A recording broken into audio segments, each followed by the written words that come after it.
Hi, everybody. Welcome to the podcast for HowToRaiseAnAwesomeKid.com. This is Justin. With me is Eric. Hey. Hey, Eric. How you doing, man?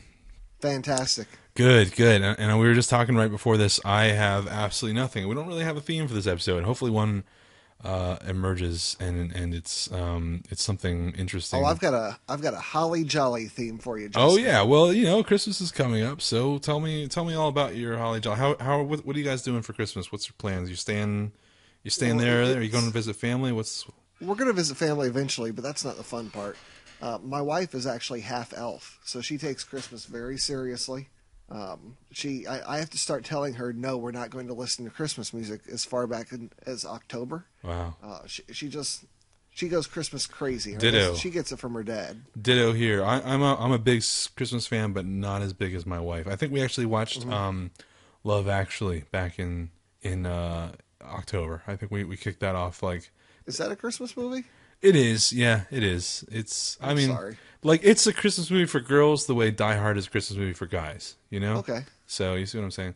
But yeah, we started that whole process, and yeah, we haven't really played too much Christmas music, but we're getting there. I think we're definitely. I mean, we went out on Saturday. It was December 1st, so we went out and decorated the house. Last year, we had just moved into this house. We were kind of broke, so we didn't do anything. So this year was kind of like the first. All right, we can go get some decorations and really make the place look snazzy. Yeah, because that's kind of why I'm a horrible dad. I try not to emphasize around here that we've still got a tiny Christmas tree because when we moved, we dumped the big Christmas tree. We left a lot of stuff behind, got rid of a lot of stuff on Craigslist, and this year we finally have a townhouse. We've got a place big enough where we could put a big Christmas tree, and that probably would have been financially feasible if somebody hadn't bought a Wii U last month. Wow. Well, it wouldn't be bad if it was a Wii U that you had maybe kept in the box ready to put under the tree for your 6-year-old son. Is it 6 or 5? 6? I'm not giving him my Wii U. Yeah, that's what I'm saying. Come on, man. If that had been the case, you actually would have been Dad of the Year. But because you bought it for yourself, open that baby up like the night you got it and have been playing for the last 2 weeks. Yeah, I'd agree with you, man. I don't know. That's Well, I will defend it that you take a Christmas tree and you're going to throw that thing away first week of January and it's gone for good. We've all been playing the Wii U. It's a family time. You know what we have in Atlanta? So there's a business here that just started up. I guess they're kind of like a startup. They're kind of trying this out, but basically they will deliver to your house a Christmas tree in the pot, like a 6 or 7 foot tall Christmas tree, potted, still alive. You water it and take care of it in your house and decorate it and everything for the month, and then at the end of the month they come and pick it up and take it away and go plant it somewhere for the next year. And then the next year, the next year you can just go ahead and order the exact same tree and they'll go get it. They'll go get it for you and bring it back to your house. Oh, excellent! Yeah, that's pretty cool. If my wife wasn't a big fan of enormous Christmas trees, like Griswold Christmas trees, then we could definitely do that. But they didn't have big enough ones for my wife, so. Yeah, I think we started to kind of look around to think maybe we could do a big Christmas tree this year, but then we started figuring, okay, well, we got rid of the lights too when we left Indianapolis, so that's another thing we have to buy, and all of a sudden we're spending like $100 on our Christmas tree stuff, and that's going to come out of Christmas present money. Yeah. So we're going to use our tiny Christmas tree for one more year, and after that, then we can go Griswold on it. Yeah, I understand. It's important to have. We lived in Nicaragua temporarily for a few months while we were setting up a factory down there, and it was during Christmas, and it was like we were trying to get into the Christmas spirit. They have no concept of Christmas trees down there. I mean, it's a very Catholic country, so they definitely celebrate Christmas. But I was trying, in my broken Spanish, to explain to a piñata store that I wanted a piñata in the shape of a Christmas tree. Yeah. And it was oh my God. They have piñata stores? Oh man, are you kidding me? They have piñata stores everywhere that sell piñatas. Are they open year round? Yeah. Not just for birthdays? Oh yeah, no, they're piñatas for any occasion, any size and shape. We ended up getting a Christmas bell. It was a green Christmas bell that looked pretty much like a tree except for the rounded top. So that was kind of. Do they pre-fill it with candy? They don't, and you wouldn't want them to. They do sell the candy right there next to it. The piñata is however much Cordoba. I think the Cordoba is 20 Cordoba per US dollar. At least it was then. Yeah. You buy 100 Cordoba Wait, I pinata or got to something. go back for a second. You wouldn't want them to fill the pinata with candy? Is that because their hands are dirty? I mean, Did yes, you go but to the restroom and you saw the guy not washing his hands before no, he you left? know what? It's the candy there is they have homemade candy. It's very adorable, wrapped Oh, in like okay. wax paper and stuff like that. I got you. And so you want to be in charge of the candy selection process. You got to do So some that's QA. yeah, that's the only reason. Of course I would I'd be happy to let any Nicaraguan fill a pinata for me, but we didn't. We ended up doing it on our own. It was part of the fun. Excellent. So yeah, I think and that was important to us to have something like that in the house, just kind of have the experience. So you're saying you have like a small tree? Yeah, we got a small tree. That's all that matters. But we've still got stuff going. My wife, she bakes, so we've got loads of cookies already. I've been taking cookies to work. I actually found out that as an adult you can't eat too many cookies on Monday. Yeah. Because I felt miserable. Yeah, They're just the good. the sugar is not really like a building block of proper digestion. It actually is the opposite. It kind of helps everything. It's like it basically turns your intestines into like a water slide, basically. Well, for me, it wasn't like the same kind of bad feeling from eating at Taco Bell or something. It was more like I just didn't feel good. Like the rest of the day, it's like I feel dumpy. Yeah. I feel frumpy. I feel lumpy, and I feel mumpy. I wonder if there's anybody keeping track, or maybe I should start keeping track of how many of these podcasts inevitably end up talking about your digestion problems. I wasn't bringing up digestion. This did not give me digestion problems. It was just it made me feel miserable. I gotcha. It made me feel just bad in a way that only, I guess, junk food can make you feel. Yeah, that's true. Yeah. Just all sugar low. Yeah. Well, so listen, talk to me about what are you guys doing as far as traditions? We're big on watching Christmas specials. Yeah, because you said that we were talking tonight about when we should start this podcast, and you were like, "Oh, after Rudolph." And I was like, "Oh, that's adorable." Because what does that even mean? Like our house, we have Rudolph on a NAS we just like during Thanksgiving for the kids. I just loaded up Rudolph and we watched it. So like the concept of sitting around waiting for it to show up on TV was kind of like, I think that's cute. No, we've got all the DVDs. But Yeah. honestly, it's kind of fun watching it on TV. I agree. Yeah, I mean, I haven't done that in years. I remember that as a kid. It's like, this is an event. It's like, all right, well, if I get up and leave, I'm going to miss this. So I got to sit here and watch this. It's more special. We're always careful to watch Elf the day after Thanksgiving. Yeah. That's kind of one of the only new movies that we really like. It's like we have to watch this. Yeah. I think it's been a while since there's been a really good Christmas movie. Yeah, I can't think of one after Elf. Four Christmases wasn't terrible. Yeah. It's not really like too kid friendly, but I'm trying to think. Yeah, there's not really been. Had a buddy that we watched Silent Night, Deadly Night with you back go. in Indy. And that was actually pretty cool because I think the last scene is in a toy store, and it's in the early 80s when the toys were the most awesome that toys have ever and will ever be.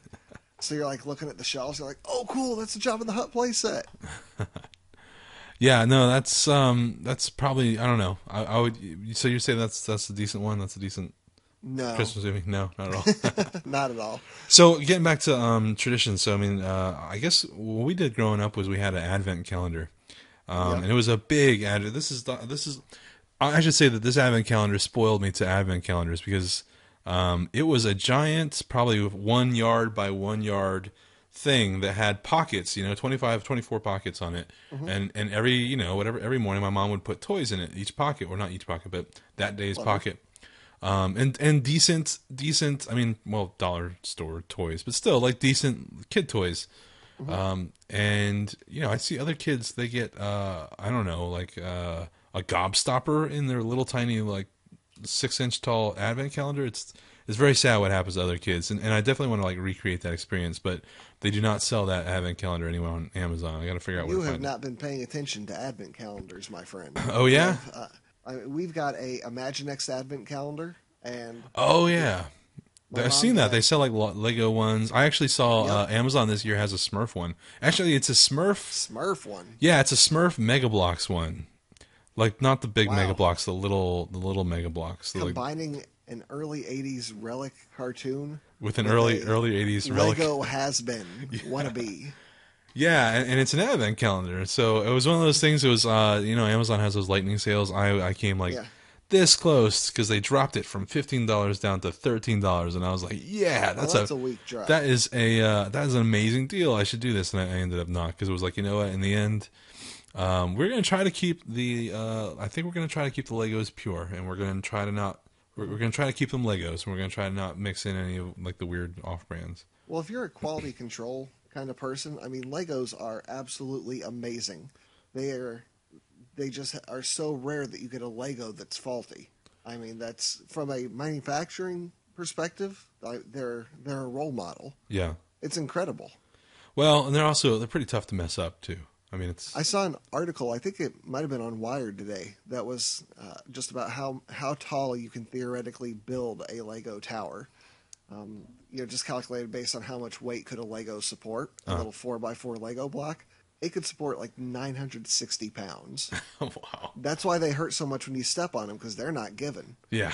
But based on that, you could build a Lego tower like over 2 miles tall Wow. All right. before those blocks at the bottom crush. It's crazy. Let's make it happen. Let's do it. Mega blocks, I bet they break if you look at them.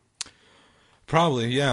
I've not really ever come in contact with Mega Bloks. I mean, I remember playing with over a kid's house who had them, and it was like when I was a kid, it was weird. It was a weird experience, just because it was always like, what's going on? Why doesn't this really fit very well? So yeah, we're gonna try That's to the avoid other this. thing. Legos fit perfectly. Yeah, I They know. always do. It's amazing. I know. So we're definitely gonna do that. And by the way, I don't think Mega Blocks will ever be a sponsor now. No, probably not. I'm No. sorry. Sorry, Mega Bloks. And so that means, folks, that go ahead and buy that Mega Bloks Smurfs combination advent calendar. Yeah, We're buy not that going to if get you like anything from blocks it. that are disappointing. If you want 24 days of your kid being like, this again? So, Smurfs? Really? what's a Smurf? So, but it looked pretty cool, man. That's all I'm trying to say. It actually came with like Yeah, I little gotcha. Smurfs and everything. So, yeah, so advent calendar. So you guys are going to do the what'd you say, Imaginext advent We got calendar? the Imaginext one, yeah. Cool. So that's a good time. And my mom got him a Lego Advent calendar as well.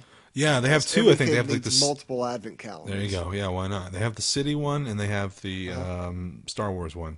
We got the city one, Nice. and I just harassed my son by insisting it's Legosity. Lego City. It makes him pretty mad. Yeah, well, So it's a win. Just stamp his feet and be like, no, it's. I did that with my little brother, my little half brother. He was, tech decks. Yeah. The little skateboards for your Yeah, fingers. skateboards for your fingers. Yeah, that's, yeah. That's clever. Yeah, he loved it. He loved it intensely for a period of like 6 months, and he had all of them. And but he insisted there were tech decks, and so get into it like with this little. He was like 7 at the time. I was like, it's tech deck. No, it's tech deck. So yeah, you have to do that sometimes with a kid. kids. You just have to mess around with them. They're not together. No, not yet. It takes them about 18 years.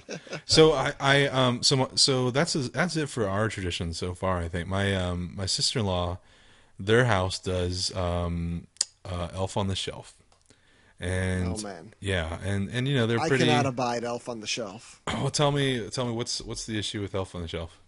Well, for me, it just seems like something that came up a couple years ago, where all of a sudden maybe some focus group somewhere was sitting around thinking about some kind of new holiday tradition they can try to push so they could sell crap, Yeah. and that's what they came up with.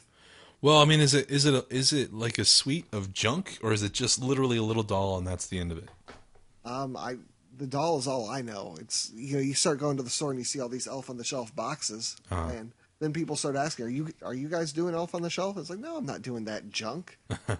That's not a tradition. That's a marketing ploy. Yeah, it is. It is, but so is everything, man. So is Valentine's Day. I So is know. Christmas at some point. I mean, well, I'll tell you what. I'll pause this for a moment because I do want to hear a little bit more about what you're saying about Elf on the Shelf. But I'll tell you, I also read an article today about Elf on the Shelf. I guess Yeah.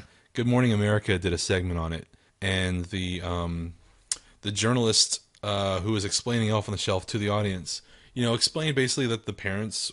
Actually, you know what? Before we go any further, I should say that if your kid is listening and your kid believes in Elf on the Shelf, then now is probably a great time to stop listening. There's a belief system involved in Elf on the Yeah, Shelf. yeah. So basically, what the Good Morning America explained to the audience was that all right, so every night the parents put Elf on the Shelf in a different position, but the rule is that nobody's supposed to touch it, and they actually show people picking up the elf on the shelf and moving it.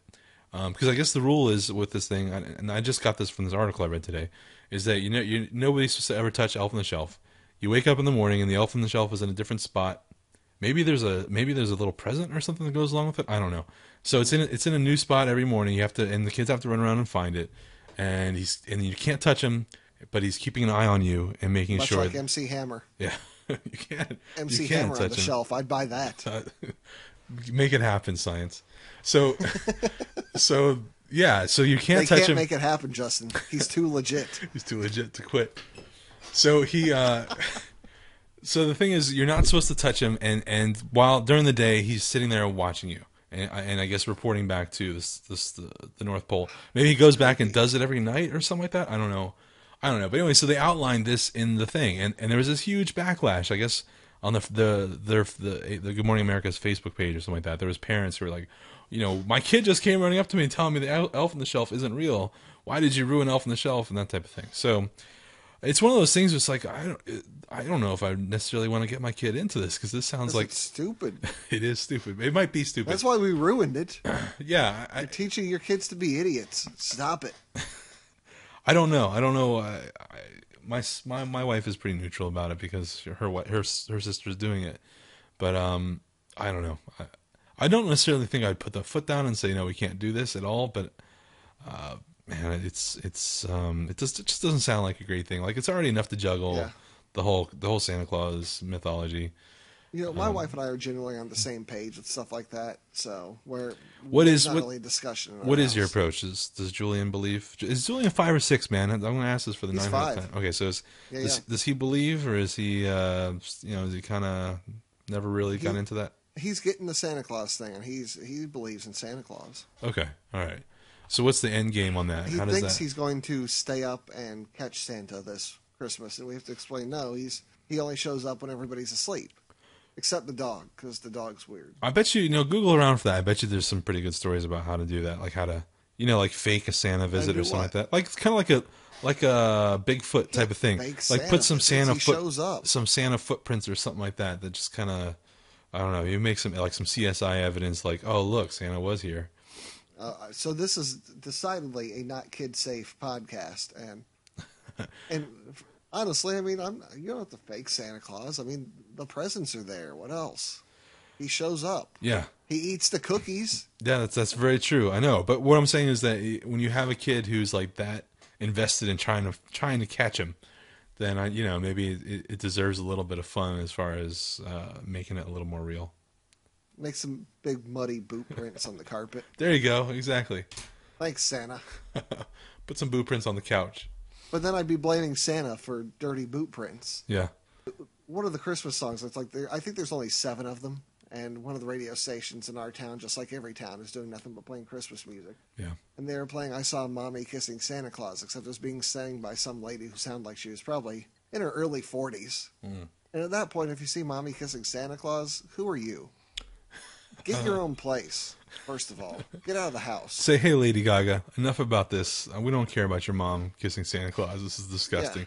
Yeah. Get over it. Parents are people, too. They have feelings for other people. That's how it works. And sometimes... They're not that different from you. Sometimes when a mommy and a daddy and a Santa Claus really love each other. Yeah. So, all right, getting back to the Elf on the Shelf thing, man. So it's a done deal. Absolutely never in your house, but... No, it's not happening. Tell me about your end game as far as Julian and Santa Claus and what end game?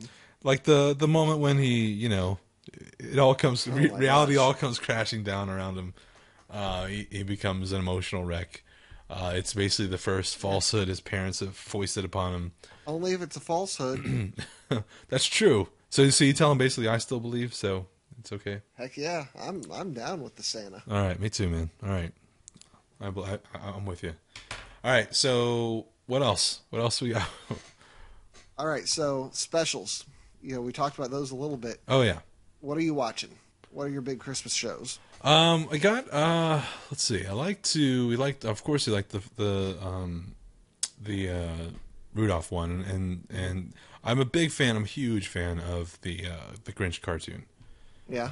Not the Grinch movie. The Grinch cartoon, the Grinch movie. Well, yeah. Are like clearly not the Grinch movie. Polar opposites. But yeah, I'm a big fan of that one. It's a huge fan.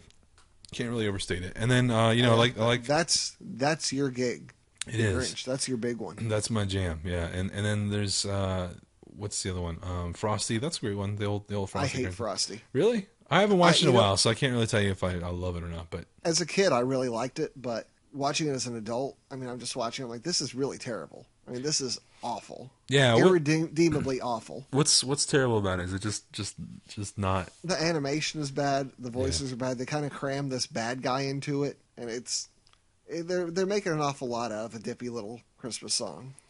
Yeah, it's tough when you take like a 5 minute idea and you have to turn it into like a half-hour special. But they did it with Rudolph. I would say Rudolph is excellent. I mean, there's some really sharp writing on that show. Yeah. My wife and I were still busting up when the boss elf is telling Hermie that he needs to, laugh warmly and hee and ho ho and wiggle his nose and other important stuff like that. That's fantastic. I mean, it's been much discussed how Santa Claus is a huge jerk on the show, and most people on that show are jerks. I mean, they're terrible. They treat Rudolph miserably. But apart from that, I mean, it's a great show. Yeah, no, I did watch. We watched. I tried to watch it with over Thanksgiving with 2 3-year-olds, and it was not happening. It was like, what is going on here? Like they were absolutely not interested. They're much more like they have some mindset. Like we did watch like a Curious George Christmas, Yeah. which is actually garbage. It sounds garbage. It's the most terrible, awful thing. It's like watching your best friend get beat up because it's Curious George, who should by all rights be awesome. But this Curious George cartoon, and I've seen more of the Curious George cartoons, not just like the Christmas stuff, and it's really awful. It's I mean, I'm sure it's George. yeah, exactly. I mean, it's I guess it's great for kids, but anyway, so there's that, and then while we were putting those decorations up, we did watch A Christmas Story, which I hadn't watched in probably about 10 years. When I watched that as a kid, it came out in '83, and I watched it as a kid, and it was my thing. I was kind of a hipster about it, it was my thing. Yes. And then all of a sudden, like TBS started showing it 24 hours a day, and I was like, you know what, this is now everybody else's, and I feel like this mass-produced item is not for me anymore. Before it was cool. Exactly. So I just couldn't really get into it, or actually I was probably burnt out on it. So yeah, we watched it for the first time. It's pretty good, man. It's still pretty great. Yeah. My wife didn't like that one for a long time, but that was because she only caught bits and pieces of it on TBS. I think anymore she's into it. Well, I think, and TBS does that, man. That's what I hate TBS, because like I was a big fan of Shawshank Redemption. You ever watch like Shawshank Redemption on TBS? Yeah. On TBS? No, oh man, never. And same thing with like Usual Suspects. That was just another movie that got a lot of play on TBS. And when you cut out everything that's awful in both of those movies, they make absolutely no sense anymore. They're like, it's the most bizarre experience. So yeah, and that's basically. I can understand that about A Christmas Story too. I'm sure at this point it's been like modified for time, and they've cut out like anything fluffy, and so it probably still doesn't make any sense. So there's probably like the highlights, and that's probably all that's still left in there. When I was a kid, I was baffled that the guy who was narrating it they kind of had a Wonder Years thing going, except it wasn't Daniel Stern narrating it, and that weirded me out. That's the funniest thing you said that, because when I was watching it this weekend, I remember adamantly saying to my mom, that is the same guy from the Wonder Years. I swear. Oh, no. and so she was like, "No, it's not. It's really not." And I remember feeling pretty strongly about that. Unfortunately, nowadays we have like IMDb. We can go look it up. I think, and I'm stretching on my memory here, that the movie itself is based on a radio show that was done by this Hoosier broadcaster from way back in the day. I can't remember if the movie was narrated by him or not. It might have been. You know what? I bet you go look up some trivia. You can find out for sure. I'll tell you. If only there was some resource that I could look at and find that out. Here's my connection to A Christmas Story. My father-in-law is a car dealer, and the Christmas parade in his town called him up and said, will you loan us a car so we can use it in the parade? And he said, sure. And he said, on one condition, you let my 8-year-old son ride in the car. So they did, and the celebrity that was in the car was the little brother from A Christmas Story. Oh yeah. So I say celebrity very loosely here, but yeah, the little brother, with the big jacket that can't put his arms down. So he was in there, and you heard it here first. My father-in-law says he was a weirdo. So there you go. Take that to the bank, man. That's something only this podcast will give you. Yeah. Congratulations Sorry, to you, stuff the you should listener. know, guys. This American Life, you didn't have that bit. Nope. No. So, is there any specials I left out, man? Anything I forgot? I know there's a Uh, few more, but Christmas Vacation, that's a popular one. yeah, I watched that too this weekend, and you know, it's funny. I was looking at the you know, Todd, the next door neighbor, Hmm. the yuppie. Yeah. I was looking at him, and I was thinking, like, why does this guy remind me of Christopher Guest? You know, from like Spinal Tap and Princess Bride. And I was like, oh, it's almost like it is him, but the guy looks a little too handsome to be him. Yeah. And I looked it up on IMDb, and it's his brother. Oh, that makes sense. Yeah, so There you go. there's another piece of trivia for you. I like the movie okay. I don't think it's as good as National Lampoon's Vacation. I think that one's just a classic. And Christmas Vacation, it's okay mostly. It's a little goofy in some parts, and I don't mean the good kind of goofy. Oh man, I don't know. I'd probably fight you to the death on that one. Christmas Oh Vacation yeah, is big fan. oh yeah, I love it. I love every last bit of it. It's awesome. Have you seen the Old Navy commercials that Oh god. they've been airing? You know, there was Explain them a little bit before we just yeah, in case the listeners haven't seen them. yeah. I guess so in Christmas Vacation, the movie, who is it? Chevy Chase does the scene, you know, where he tries to light the house and it takes him forever, and he finally gets the lights going, and this is this great big moment. So Old Navy commercial, I think if it's the one I'm thinking about, did the exact same thing, but they actually got Chevy Chase, a much older. And the whole cast. Oh yeah, is it the whole cast? I saw Yeah. Beverly Juliette D'Angelo. Lewis was there. And by the way, this is apparently the same Chevy Chase who thinks the comedy on Community is beneath him. Yeah, It's worth mentioning that. I saw an article, like, you know, right after he quit the show, like last week or 2 weeks ago. Yeah. I saw an article where somebody was saying, like, it's kind of sad that he basically, in the same week that he quit the show saying it was beneath him, he showed up in this Old Navy commercial. Yeah, he said that sitcoms are the lowest form of comedy, and it's like, actually, Old Navy commercials, they're probably lower than sitcoms. Yeah, probably. Yeah, and I saw somebody made the suggestion for Community that they should get Bill Murray in to replace Chevy Chase. I love it. That would be a good suggestion. I think that'd be awesome. So yeah, that I don't know. I like that movie a lot. It's Yeah, what else? What else? What are you forgetting? I like it. I don't dislike it. I just don't think it stands up to Vacation. Yeah, Well, that's me. yeah. We're entitled to disagree if we have to, and we don't always have to fight to the death. Well, but in this one I would though. All right. Well, if we have to, Vacation does have some good lines, but you know. All right, what else? Hold on a second. I'm pulling up some of my Christmas. I do have some Christmas movies. Okay, Miracle on 34th Street. yeah, that's a good one. We actually saw that in the theater back when it first came out. Oh, you're talking about No. the 1994 No, version. no. The there's this theater that's in Franklin, Indiana. It's probably about a half hour south of Indianapolis, Uh-huh. and it's an old timey theater. They've renovated. And they show classic movies in there. And every Christmas they do, you know, they always do a Christmas story, but they do other Christmas movies. And we caught Miracle at 34th Street, you know, the classic one, one night in that theater, which is really cool. I love that movie. Yeah, it's. I remember having it, like, it made a big impression on me as a kid. I remember trying to watch it again when I was more like a teenager, or maybe like preteen or something like that. And I remember thinking, like, this is dated. It's tough to watch. It's black and white. You know, that whole thing you go through. And I don't think you ever. I don't think that. I think that's not really a thing that you go through. I think that's modern. Like, my wife can't watch a black and white movie. Yeah. So yeah, I think there are people who just can't. They can't do that. Like, watch old movies like that.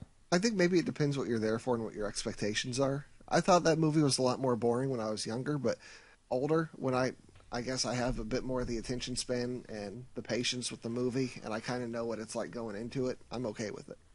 All right, I thought of one that we forgot about that we definitely should mention. That's the Charlie Brown Christmas. Yep, that's a popular one. And That one ranks up with me with the Grinch. I think the two of them are pretty side by side. I will say something controversial, and that is that I think the Charlie Brown Christmas is the only decent piece of Peanuts themed animation to ever exist. No, I would agree with you. I mean, the Great Pumpkin's all right. Wow, so much for controversy. The Great Pumpkin's okay. It's all right. People always try to make me watch like the Thanksgiving one, and I don't want to because it's awful. Yeah, I don't think I've ever even seen that. I in 1996 or 1997 or 1998, I don't remember the year, but we had just gotten to Best Buy. It was the greatest thing in the world, and I walked in because I wanted, and this was like, you know, back in the infancy of the internet, I wanted to have So I'm saying this is before I could pirate it. I wanted to have the Charlie Brown. I lost my train of thought. Christmas Yeah, special. the Christmas special. I wanted the soundtrack. I mean, that's a great soundtrack. Yeah, yeah. And so I wanted to have like was it the Vince Girardi trio? Hmm. I wanted to have that, and so I went in the store, bought it, and I came back. I came out, opened it up, put it in like the CD player in the car.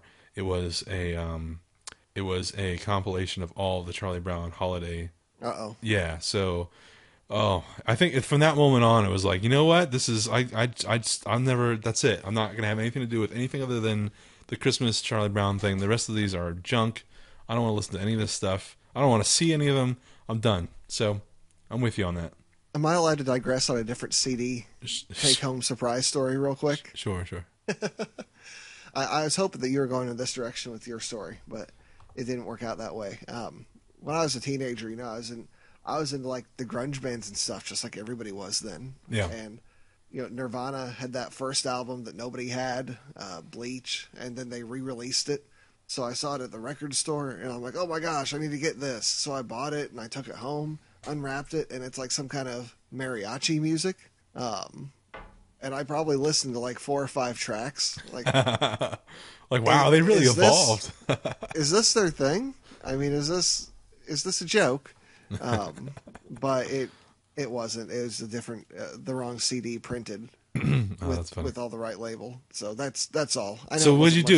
much of a story. Did you go take that into the store and return it? I returned it. Yeah, Oh, and how much money do you think it's worth nowadays? probably nothing. I'm guessing. Maybe something, but So like a probably nothing. diehard, I'm gonna go look on eBay right now. We'll find out how much. I mean, I was a kid. $10 for a CD. That was a lot of money. Yeah, that's true.